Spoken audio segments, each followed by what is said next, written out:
The Galactic Assembly Hall fell into stunned silence as Mickey slammed his fist. On the obsidian podium, the sound echoing through the vast chamber like a gunshot.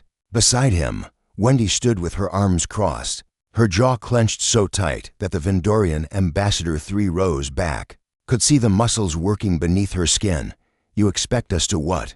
Mickey's voice cut through the silence like a plasma blade. "You expect humanity to simply accept this?"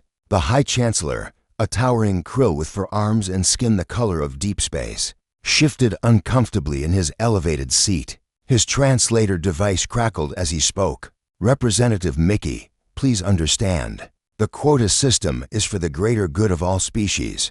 Humanity's expansion has been unprecedented." Wendy stepped forward, her boots clicking sharply against the crystalline floor. "Unprecedented?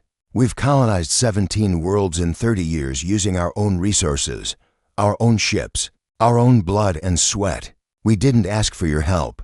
We didn't need your permission."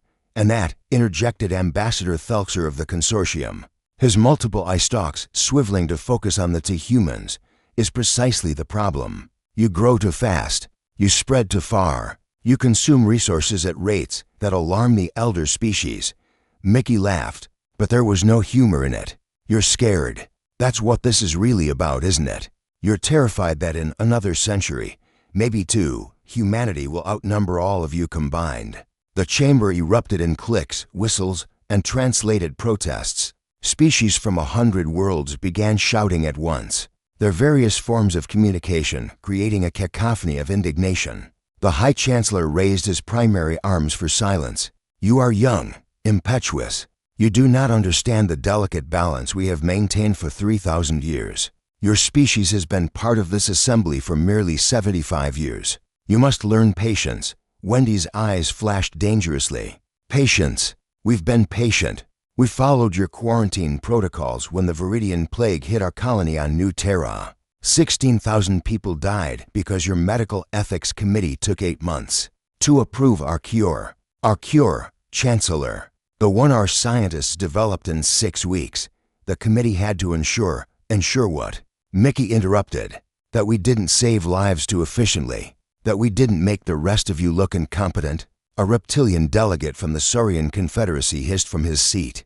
"You overstep, human. Your arrogance knows no bounds. You came to us as primitives, barely capable of fusion drives, and we uplifted you.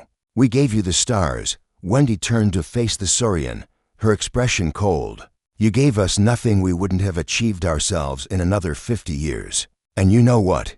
We would have done it without strings attached. Without councils and committees and quotas designed to keep us in our place." The High Chancellor's skin darkened, a sign of agitation among his species. "The resolution stands. Humanity will be limited to 5 new colony worlds per decade.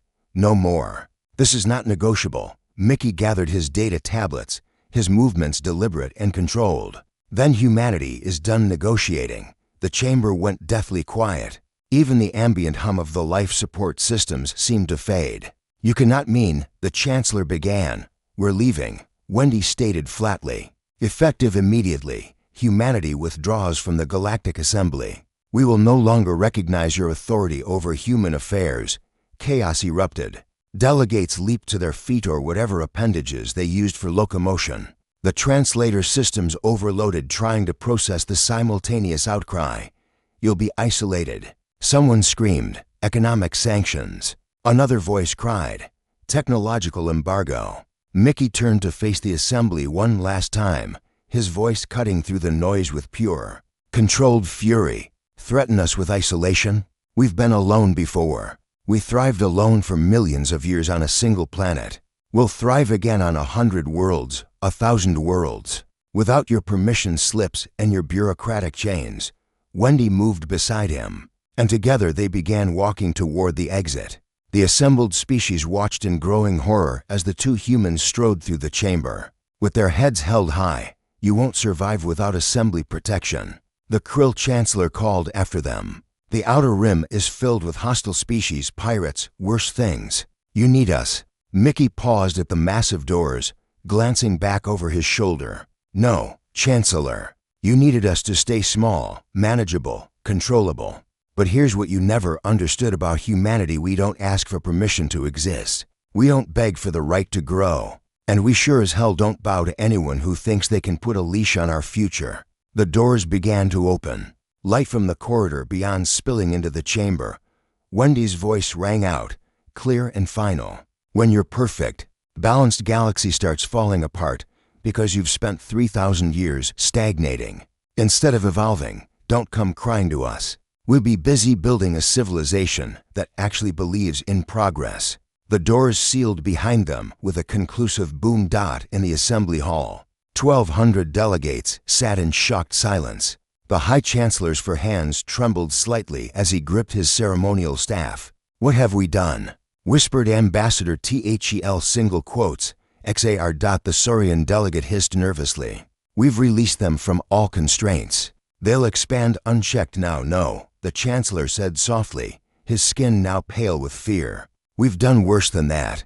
We've given them a reason outside." Mickey and Wendy walked through the orbital station toward their shuttle, their steps synchronized, purposeful. Behind them, the galaxy watched through countless sensors and cameras. And for the first time in 3 millennia, the elder species felt something they thought they'd forgotten. Fear. Fear of a species that built starships from nothing, that turned barren rocks into gardens, that looked at the impossible and said, "Watch us."